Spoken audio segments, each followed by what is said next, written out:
Nós vamos, no estudo de hoje, vamos falar um pouquinho. A gente não teve a oportunidade ainda de fazer isso, porque quando nós fizemos o lançamento do livro Novos Hábitos, que é o livro mais recente do Sr. José de Moraes, quem falou foi o próprio José de Moraes. Quem fez a apresentação do livro foi ele. Então nós não tivemos a possibilidade de pincelar algumas coisas do livro. Então vamos fazê-lo hoje e aí desenvolver o assunto referente ao livro Novos Hábitos do Espírito José de Moraes. Eu comentava hoje com um amigo uma expressão que é, segundo alguns, de Friedrich Nietzsche, filósofo alemão. Mas, na verdade, se nós procurarmos a fundo, nós veremos que essa expressão é de um filósofo grego chamado Píndaro. Esse filósofo grego disse essa frase e mais tarde Nietzsche, por algumas vezes, citou a mesma frase e é como se a frase fosse dele, mas na verdade não é. A frase diz assim: torna-te o que tu és. Torna-te o que tu és. E é uma frase um tanto que difícil de compreender o seu significado. Porque para que eu possa me tornar algo, eu preciso não ser aquele algo. Tornar-me algo, no nosso entendimento, significa que eu não sou e num dado momento eu passo a ser. Mas quando a frase diz torna-te o que tu és, como é que eu posso me tornar aquilo que eu já sou? Então, filosoficamente, nós vamos refletindo nessa frase e vamos entendendo o seguinte: nós trazemos habilidades, talentos que são natos em nós, na condição de filhos de Deus. Então vamos lá, vamos imaginar assim. Eu vou falar cantores da minha época, tá? Vamos imaginar Ney Matogrosso, John Lennon, Tina Turner, né? Cantores que traziam no seu ser o talento da música. E um dia, graças a Deus, resolveram estudar música e se tornaram os cantores que se tornaram. Já estava lá, o talento já estava lá.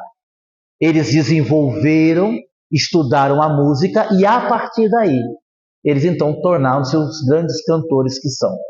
Torna-te o que tu és. Nós somos filhos de Deus, espíritos imortais, predestinados à perfeição. Nós já somos. A partir do momento que nós investimos nisso, nós nos tornaremos aquilo que de fato já somos intimamente. Porque fomos criados para isso. Deu para entender? Esse é o processo natural da nossa evolução. Em verdade, não há como a criação de Deus fracassar. Embora os tropeços e os atrasos no processo evolutivo da humanidade, atrasos estes proporcionados por nós mesmos, que fazemos parte da humanidade, fatalmente chegaremos à perfeição. Se existe fatalidade, sem dúvida alguma, uma das grandes fatalidades é a perfeição. Porque a criação de Deus não pode fracassar. Todavia, Deus não determina em que época isso vai acontecer.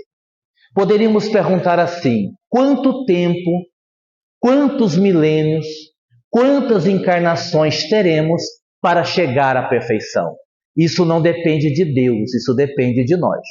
Deus determinou que seríamos perfeitos. Ponto. O tempo que vamos demorar, as encarnações que vamos aproveitar, as encarnações que vamos perder, isso diz respeito a nós. não a Deus. E o que a gente observa? O quanto ainda temos essa dificuldade. Vou dar um exemplo. E não é por causa do livro. Todos que vêm à terça-feira, incluindo nós, buscamos a cura. O trabalho específico do Dr. Klaus, ainda que não seja a cura em alguns casos, é pelo menos a melhoria. O que todos nós buscamos. Muitos de nós temos as dores do corpo físico, do espírito, da alma, do emocional, e nós buscamos isso. Quando José de Moraes lança o livro Novos Hábitos, ele está falando do quê? De cura. Ele está falando de saúde. Ele está falando de saúde plena. O que é a saúde plena? É justamente você deixar os velhos hábitos e adquirir os novos hábitos. Lembrando que não existe propriamente doenças. Essa frase é antiga no movimento espírita. O que existem são doentes. Entendendo que o espírito se distancia das leis de Deus, parábola do filho pródigo. O espírito se distancia do evangelho do Cristo, das leis divinas, adoece moralmente. Ao adoecer moralmente, esta enfermidade moral é absorvida, digamos assim, assimilada pelos corpos espirituais e, no último estágio, ela deságua no corpo físico. Ora, se o ponto de partida da enfermidade é a questão moral, é evidente que se eu adquiro novos hábitos e me livro dos velhos hábitos, naturalmente, por um processo de autocura, eu vou ser uma pessoa saudável.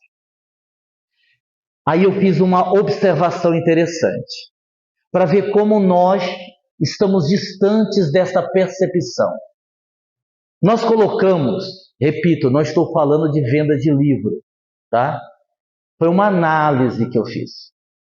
Nós colocamos o livro para vender nas 2 terças seguintes ao lançamento oficial no Caminho de Damasco. Nós estamos vindo ao Dr. Klaus para buscar a cura. O livro fala de cura. Em 2 terças-feiras, que são grupos diferentes, passaram no Dr. Klaus 520 pessoas. Nas 2 terças-feiras. 250, a outra terça um pouquinho mais, 520 pessoas. Se eu desconsiderar uma senhora que comprou 5 livros, num universo de 520 pessoas, nós vendemos 19 livros. Deu para entender? O drama da situação? Não, livro. Livro nós vamos vender por aí em outras cidades. É a falta de percepção. E aí eu fiquei pensando, e eu perguntei às meninas que venderam os livros, justamente o que eu queria saber para inserir no estudo. Essa ideia milagrosa de que as coisas vão acontecer, a nossa revelia, sem a nossa participação, é uma visão distorcida da realidade. Talvez nós não tenhamos compreendido ainda. E aí a gente pode dizer isso no âmbito individual, como no âmbito coletivo. Olha só, é do nosso conhecimento, independente de política e de partido político, que hoje o Brasil vive um caos. Não é? O PCC conseguiu chegar, né, em tudo quanto é lugar, né? Inclusive na Avenida Faria Lima. Né? O PCC conseguiu adquirir postos de gasolinas, usinas e tudo mais. Aí você soma isso às sanções dos Estados Unidos. Aí você soma isso à crise econômica. Aí você soma isso à corrupção. Aí você soma isso a coisas ainda mais terríveis que pode acontecer no Brasil nos próximos dias, nos próximos meses. E o que a maioria de nós estamos fazendo? Estamos preocupados em saber se o Neymar será convocado para essa seleção. Estamos preocupados se ainda existe vaga para o show de tal, em São Paulo. Estamos preocupados se nessa edição da novela Vale Tudo, o assassino de Odete Roitman será o mesmo. Estamos preocupados se de novo o Santos não vai cair para a segunda divisão. Estamos preocupados se o Corinthians talvez seja campeão esse ano. E assim, genericamente falando, nós vivemos dentro de uma matrix. E nós esquecemos a diferença de ser pacífico e ser passivo. São coisas diferentes. Eu posso ser pacífico no sentido de não ir para a violência, mas lutar pelos meus direitos, pelo meu país, pela minha família, tudo que é válido lutar. Mas quando eu sou passivo e assumo aquela postura de não me posicionar para não me comprometer, de ficar em cima do muro para agradar todo mundo, essa minha passividade vai me gerar problemas graves, porque nós aprendemos com os espíritos que todo o mal resultante do bem que eu deixo de fazer é um mal ao qual eu respondo, ainda que seja indiretamente.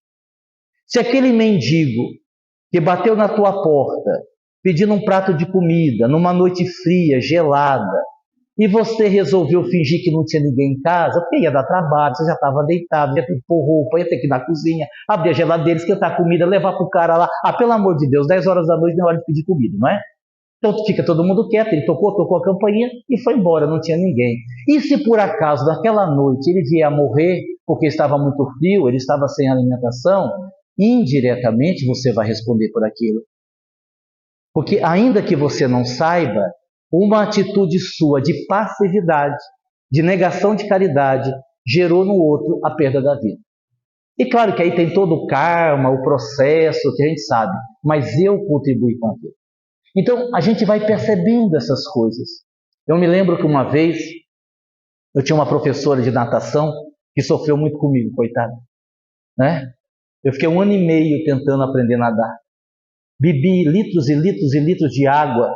Até me acostumei a beber água da piscina, porque eu não conseguia aprender a nadar.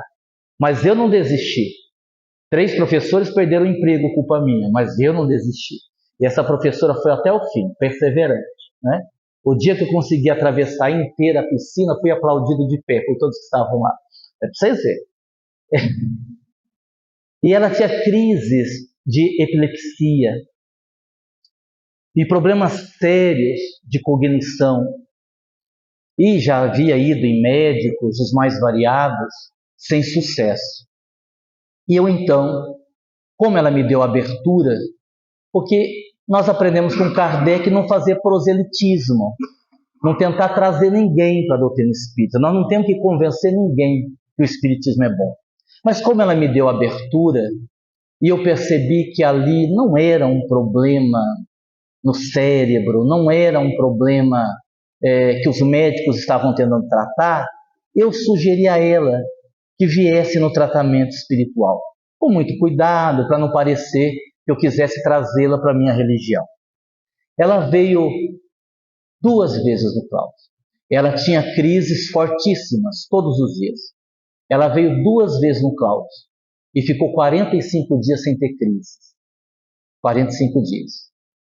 E ela disse para mim, olha, estou melhorando muito. Eu disse, então, mas olha, deixa eu te dizer, tem aí uma questão espiritual, tem uma influência, você também pelo jeito é médium, você desenvolveu a mediunidade, por que você não continua indo? Ela disse assim, Agnaldo, muito obrigado, mas eu não vou. Eu não quero, abre aspas, por enquanto mexer com essas coisas.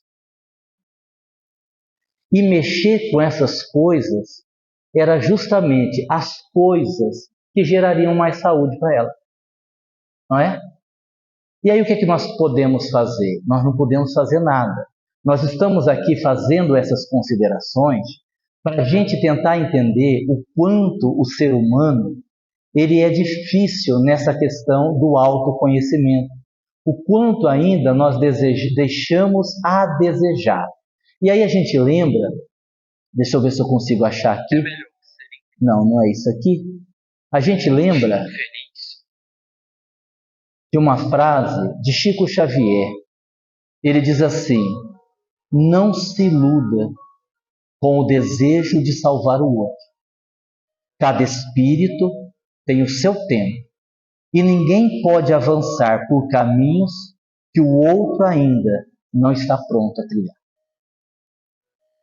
Então essa ideia de salvar as pessoas que amamos, esqueça, porque isto não é possível.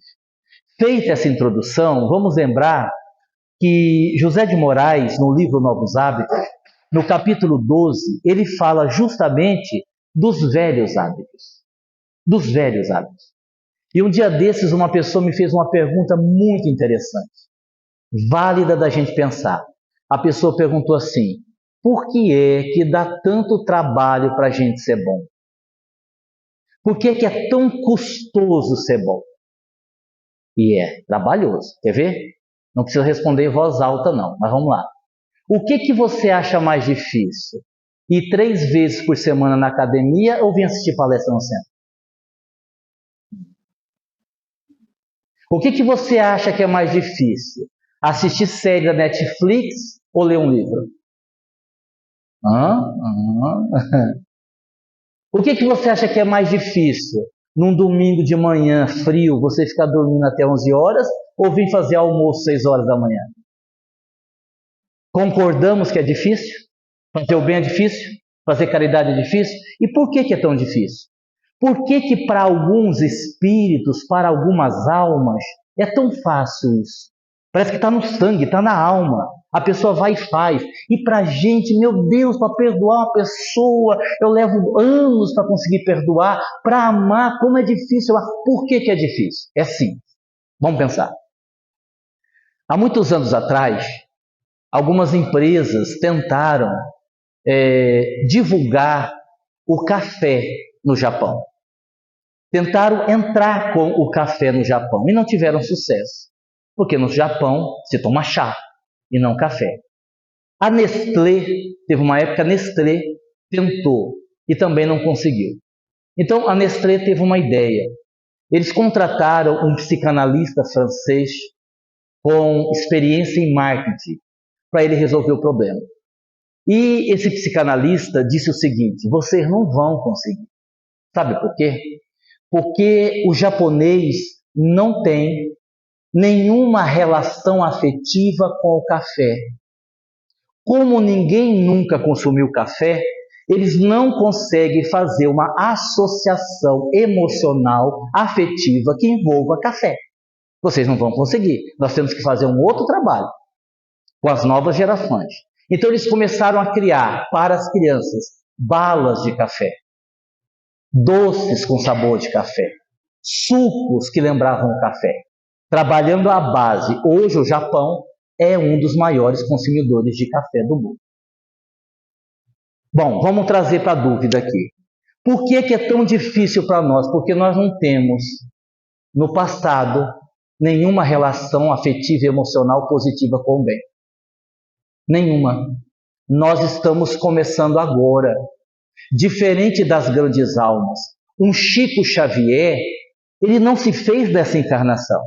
Chico lá teve lá as encarnações que a gente conhece, que ele teve, de Francisco de Assis, ou outros dias que ele também foi João Evangelista. Então é espírito que é assim, vou exemplificar. Irmã Dulce, para não falar só do espiritismo, Irmã Dulce, Madre Teresa de Calcutá, Chico Xavier. Então eles tiveram uma encarnação boa, outra melhor, outra melhor, outra melhor, Chico Xavier. Uma encarnação boa, outra melhor, outra melhor, outra melhor, reencarnou como Irmã Dulce. Uma encarnação legal, outra melhor, outra melhor, outra melhor, Madre Teresa de Calcutá. Nós, como fomos? Encarnação péssima, ruim, piorou, péssima, ruim, piorou, péssima, ruim, piorou, reencarnamos aqui em Votuporã. É sério, a gente dá risada, mas é sério. Entendeu? Então assim, a gente, o que está para trás não tem nada de bom, não tem nada de positivo, é só sucata, é lixo talvez reciclado. Então isso quer dizer o quê? Que a gente não tem essa associação afetiva de trazer esta bagagem. Por isso que é tão difícil para nós. É como se nós, enquanto espíritos, não estivéssemos ainda habituados ao bem, à prática da caridade, à espiritualidade. Por isso nós temos todas essas dificuldades. Deu para entender? Agnaldo, mas isso é desanimador. Não, eu não sei se é desanimador, é a realidade. É a realidade, não é? Essa semana eu fiz uma pesquisa e fiquei preocupado. Eu mandei a mesma mensagem para 20 pessoas. A mensagem dizia assim: um dia, mais cedo ou mais tarde, você se sentará para um banquete das consequências. E embaixo eu coloquei: isso te deixa feliz ou preocupado? E vocês acreditam que a maioria respondeu que deixava feliz, que estava bem pra caramba, que estava bom? Eu disse: meu Deus, não é bem assim. Olha, você pode até estar feliz pela evolução que você conseguiu, legal, bacana, a gente não pode desconsiderar os avanços que a gente já conseguiu, mas assim, vou contar um negócio para vocês, a gente não está com essa bola toda não. Não está. É pouco, mas é muito pouco mesmo o que a gente anda fazendo por aqui, principalmente no que diz respeito ao nosso autoconhecimento.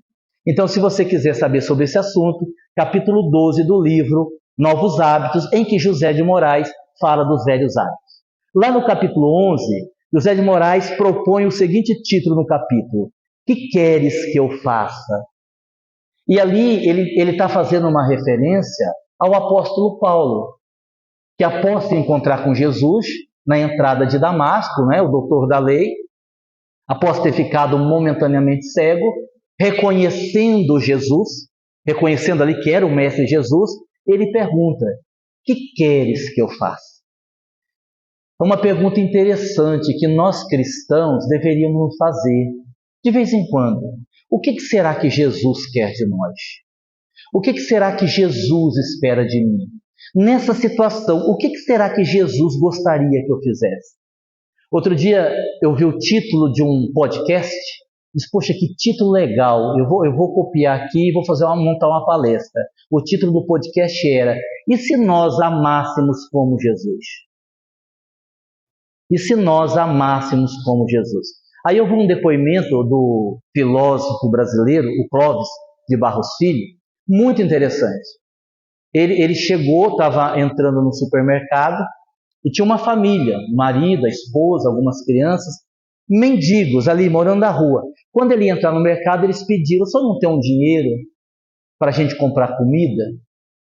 E antes que ele pudesse responder sim ou não, o rapaz se adiantou e disse: eu sei o que o senhor está pensando. O senhor está pensando que a gente vai pegar o dinheiro para comprar pinga, né? Mas não é. A gente está com fome mesmo. Inclusive, se o senhor quiser participar conosco da comida, o senhor pode vir aqui conosco. Aí ele foi no mercado, encheu um carrinho, né? Presunto, mussarela, pão, refrigerante, salgadinho para as crianças. Voltou para o estacionamento e fez a pergunta: o convite ainda está de pé? Para eu almoçar com vocês? Está de pé. Aí ele sentou junto com a família no estacionamento e ali fez a refeição com eles. Inclusive ele conta que o presunto acabou rapidinho. Eu acho que as pessoas nunca tinham visto presunto. Ele voltou no supermercado, comprou mais meio quilo e voltou e sentou e fez a refeição com eles. E se nós amássemos como Jesus amou? E a gente está num mundo de muita teoria, de muitos teóricos. Nós precisamos das teorias. Nós precisamos da filosofia. Nós precisamos do conhecimento. Adquirir conhecimento, ter conhecimento é algo fantástico. Mas nós precisamos, sobretudo, de pessoas que façam, que realizem, que executem um serviço, que estejam próximos de quem precisa. E aí a gente volta para os talentos, porque alguém poderia perguntar: mas eu vou ajudar como? Então, qual é o seu talento? Qual é o seu talento? Qual é o seu talento para fazer o bem? Qual talento você tem? Ah, eu não tenho quase nada, eu só tenho dinheiro. Que maravilha, use o seu talento. Multiplique aí esse talento. Ajude com a sua condição material. E eu não tenho nada, eu sou pobre de marré. Sim, mas alguma coisa você sabe fazer. Ah, eu só sei fazer pão. Vá fazer pão e doe pão para a entidade que você frequenta, que você trabalha, que você faz. Ah, eu sei falar, eu gosto de falar. Eu não tenho dinheiro, não sei fazer pão, não sei nem fritar ovo. Mas falar eu gosto, adoro o microfone. Parece o Aguinaldo. Não aguenta ver o microfone. Vá falar de Jesus. Use o seu conhecimento, a sua paixão pela oratória. Use no bom sentido, fale de Jesus. E aí a gente vai descobrindo qual é ou quais são os nossos talentos e vamos colocando os nossos talentos a serviço de Jesus. Certo? Muito bem. Capítulo 8. José de Moraes recomenda assim: vai fazendo. Vai fazendo. Vai fazendo. Ele diz assim, ó, na dúvida, nos problemas, nas dificuldades, vai fazendo. Pense bem. Uma borboleta é linda, não é? Quando você vê várias borboletas voando num jardim, é muito bonito. Antigamente, quem é da minha época, quem já passou dos 22, deve se lembrar que a nossa avó dizia que não podia pegar na borboleta e pôr a mão no olho, que ficava cego, não era assim? E a gente não pegava a borboleta, porque tinha medo de ficar cego. Mas a gente se vingava e pegava todos os vagalumes e pendia no vidro. E ficava, coitado dos vagalumes, ali dentro do vidro, né? Até dizem que está em extinção o vagalume. Eu não sei se vocês sabem, em média, uma borboleta vive 10 dias. A vida de uma borboleta é só de 10 dias. Umas vivem um pouquinho mais, outras, em média, 10 dias. Nossa, mas é muito pouco. Sim, mas a nossa existência física é muito pouco também. Ó, para pensar. Vamos imaginar que você viva 80 anos. 80 anos. Nossa, 80 anos para evoluir, para fazer o bem, é muita coisa. Não é. Porque vamos pensar, até os 15, você pouco vai fazer de coisa útil, é ou não é? Você vai depender do pai, da mãe, para tudo, para comer, para sobreviver, para estudar, para vestir. Então, dos 80, você já tira 15. Foi para quanto? 65. Dificilmente, não é que não existe, existe. Mas dificilmente uma pessoa vai chegar aos 80 legal, com saúde, não. Já começa artrite, bursite e todos os ites que tiver, né? Cegueira, e assim vai. Já a pessoa vai chegar aos 70, em grande parte, ela vai viver para comprar remédio, né? Se ela anda um pouquinho, dói a coluna, aí dói o joelho. Quem vive 80 já vai perder mais 10, porque de 70 para frente já está no lucro. Já caiu para 55. Se você dormir uma média de 8 horas por dia, você vai passar pelo menos quase 20 anos da sua vida dormindo. Dormindo. Caiu para quanto? 35 anos é a média geral de vida útil que nós temos. É muito pouco. Parece a borboleta. Então, se a gente fica demorando, não vai dar tempo.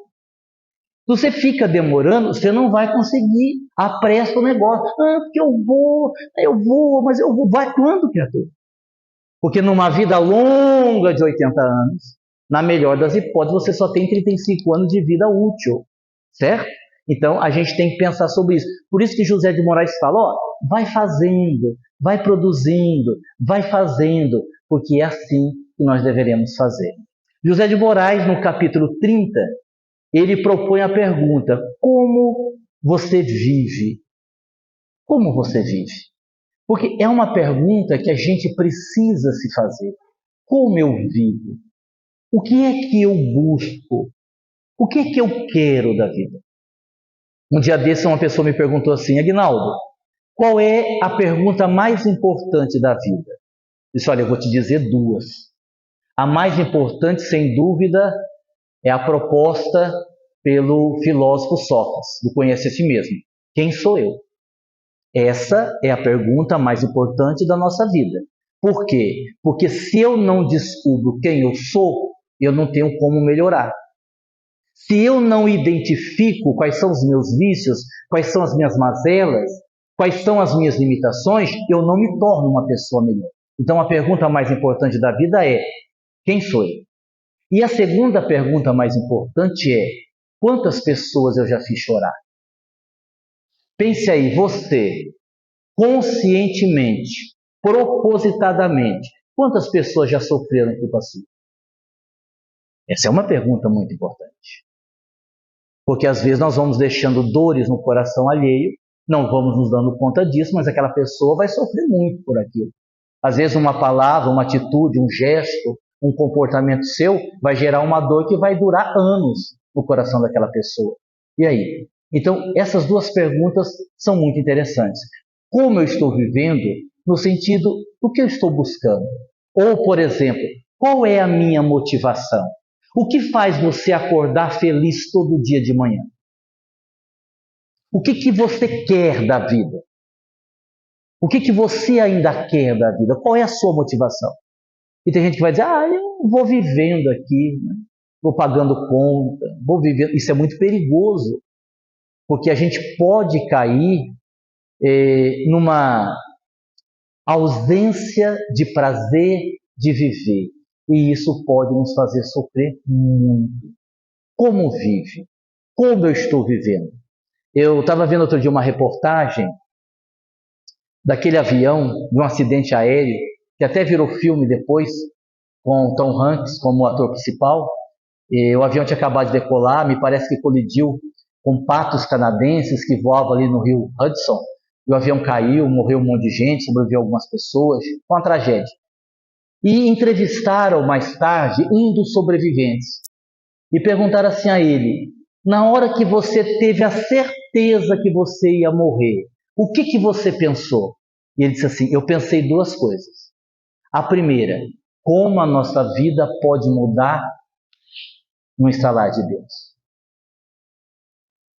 Um escorregão dentro do banheiro pode mudar sua vida para sempre. Um tropeção na calçada pode mudar sua vida para sempre. Um AVC, um infarto, um acidente de carro pode mudar sua vida para sempre. É um pouco assustador isso. É um pouco assustador, porque a gente não sabe como vai ser a nossa vida daqui meia hora. Assusta um pouco isso, mas é uma grande verdade. E ele disse isso, um dos meus primeiros pensamentos foi esse, meu Deus, eu vou morrer. Eu tinha uma viagem para determinado lugar, eu tinha planos, e graças a Deus ele não morreu, tanto é que ele estava dando entrevista, mas muitos morreram. E aqueles que morreram, como ele, realmente tinham planos também. Sim, a vida pode mudar no instante. Eu já contei a história dela aqui até várias vezes, porque foi uma pessoa que marcou muito aqui no caminho de Damasco. Foi a dona Alzira, falei dela outro dia na live de domingo, que foi uma grande trabalhadora, uma senhora já dos seus 70 e tantos anos, que era pau para toda obra, médium, um escorregão dentro do banheiro, uma pancada na cabeça, e 3 anos ela viveu numa vida vegetativa, mexendo só os olhos. E olha que bagagem de caridade ela tinha. 3 anos em cima de uma cama, sem se movimentar, sem falar, sem fazer nada. E o outro pensamento da pessoa que sobreviveu, ele disse assim, naquele momento me deu vontade de fazer um monte de coisa que eu não fiz antes. E que agora não ia mais dar tempo de fazer. E quantas vezes a gente vive isso, né? A gente para pensar, nossa, eu podia ter feito isso, eu podia ter feito aquilo, eu podia ter feito aquilo outro. Então, mas você não fez. E qual é o problema? O problema é que agora não dá mais tempo. A gente precisa estar pensando nessas coisas para não fazer como a gente vê acontecer nas sessões mediúnicas. Quem trabalha nas sessões mediúnicas, de atendimento aos espíritos desencarnados, o que a gente vê com frequência? É repetitivo. Se eu pudesse viver um pouco mais. Eu morri muito cedo. Eu precisava dizer para minha mulher que eu amo ela. Nossa, eu precisava falar com a minha filha. Eu precisava. Sim, mas não fez enquanto estava. Enquanto estava aqui, enquanto estava encarnado, enquanto estava no caminho, não fez. E agora não dá mais. E para quem já tem uma certa idade, a gente precisa aprender muito a lidar com culpa. Culpa é uma coisa perigosa. Você não precisa desencarnar. Quando você se dá conta de que você errou, tem coisa que você não corrige mais. Não dá mais tempo. E também se você ficar se punindo, você não vai para lugar nenhum. Então você reconhece o erro. Se der tempo de consertar, você conserta. Se não der tempo de consertar, você tenta mudar dali para frente. E a gente tem que tomar um cuidado muito grande, pensando assim. São duas formas de ver a nossa relação com o próximo. Eu não posso me entregar para o próximo como se ele fosse mais importante do que eu. É o primeiro raciocínio. Tem uma frase que outro dia eu li, eu fiquei 15 minutos meditando sobre ela. A frase diz assim: cuide-se, cuide-se. Embora você não acredite, as pessoas podem viver sem você. Embora você não acredite, as pessoas podem viver sem você. Se você morrer, um monte de gente vai chorar, uma semana. 15 dias depois, metade já te esqueceu. 6 meses depois, apenas a sua família. 5 anos depois, você vai ser um retrato em cima da mesa. As novas gerações nem vão saber que você existiu. E a gente fica atrás de likes. Fica preocupado com quem critica a gente. A pessoa faz uma crítica, eu fico sem dormir. Olha que bobagem. Olha que bobagem. Então, isso é pensar em si. Só que a gente também não pode pensar só em si, porque aí seria egoísmo. Aí eu lembro de uma outra frase que diz assim: numa guerra, quem está com você na trincheira é mais importante do que a própria guerra. Certo? Então, bom, Agnaldo, tá, isso quer dizer o quê? Isso quer dizer que eu preciso modular o alto amor e o amor para o próximo. Quando eu entrego tudo para o próximo, é carência. Quando eu me concentro apenas em mim, é egoísmo. Então, eu me amo e amo o próximo.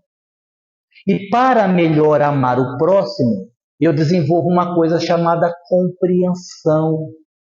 Quando eu compreendo a limitação do outro, quando eu entendo que cada um só dá aquilo que pode, eu me abstenho de julgar e eu vou tentar colaborar, se eu puder. E se eu não puder, ele que siga a vida dele. Tem uma frase deixa eu ver se eu acho ela aqui, de Hermance Dufour, não, Hermance Dufour não, essa é de Bert Hellinger, que ele diz assim, olha que coisa legal: uma pessoa emocionalmente machucada encontrará ofensa em quase tudo que os outros fizerem. Uma pessoa emocionalmente machucada encontrará ofensa em quase tudo que os outros fizerem. Uma pessoa curada entende que as ações dos outros não têm nada a ver com ela. E aí eu lembro uma frase do espírito Samuel Bulamarque, através de Lindomar Coutinho: quando o outro te incomoda, o incômodo é seu. Quando o outro te incomoda, o incômodo é seu. Isso quer dizer o quê? Que você precisa olhar para você. Por que o outro te incomoda? Por quê? Porque o outro é o outro. Está vivendo a vida dele. Né? Ah, mas me incomoda muito o meu vizinho, que ele vive cantando, ele acorda 6 horas da manhã cantando. Como é que alguém pode, numa segunda-feira, 6 horas da manhã, ficar cantando? Onde que ele arruma tão bom humor, tanta alegria assim? Eu fico incomodado.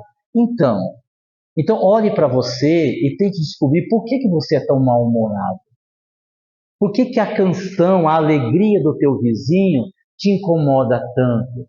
Por que aquilo mexe com você tão negativamente?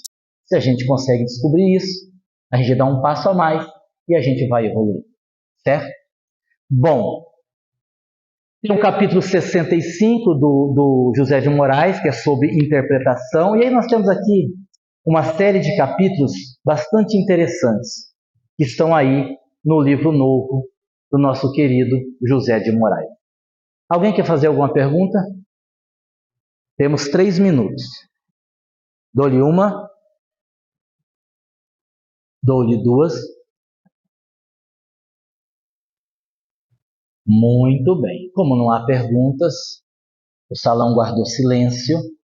E muitas vezes o silêncio é sábio. José de Moraes também tem um capítulo em que ele diz assim: faça silêncio. Faça silêncio para ouvir Deus. Se você faz barulho, se há barulho na tua cabeça, de revolta, de inconformação, de tristeza, ainda que Deus fale com você, você não vai ouvir. Quando você se recolhe, quando você faz silêncio, tudo vai bem. Para encerrar, eu estou fazendo uma pesquisa com os guias superiores para a minha palestra do IMPAMED. Tenho consultado Dercy Gonçalves, Jô Soares. Sim, é porque o meu tema é rir é o melhor remédio. Então são esses guias que eu estou consultando para fazer a minha palestra e fazer o povo rir. Vocês sabem qual é a diferença da comida do rico para a comida do pobre? Vamos ver se vocês vão gostar. Não é quantidade, também, quantidade. Não está errado. Não está errado. Fiz uma pesquisa profunda com o espírito Jô Soares. É assim, ó. O rico come caviar. E o pobre come o que vier. Tá? Boa, né? Boa, né? Bom, então se vocês aprovam, eu vou levar essa para o IMPAMED. Eu fiz o teste para ver se vocês gostavam ou não. Então vocês viram, eu acho que a piada é boa, não é? Tem uma que é mais antiga, mas é legal também. Se o cachorro, cachorro, tivesse religião, qual seria a religião do cachorro? Se um cachorro tiver... Essa é fácil, essa é antiga. Qual seria a religião do cachorro? Não sabe? Candomblé. Essa também é boa. Passa essa, não passa? Essa é boa, né? Essa é boa. Eu vou levar a senhora para sentar na primeira fileira. A senhora ri bastante, a senhora me ajuda. Porque eu conto a piada, a senhora ri. A senhora vai me dar uma força lá, viu? Tá bom? Pessoal, muito obrigado. Que Jesus nos abençoe. Nós encerramos nossos estudos aqui. Vamos com Deus.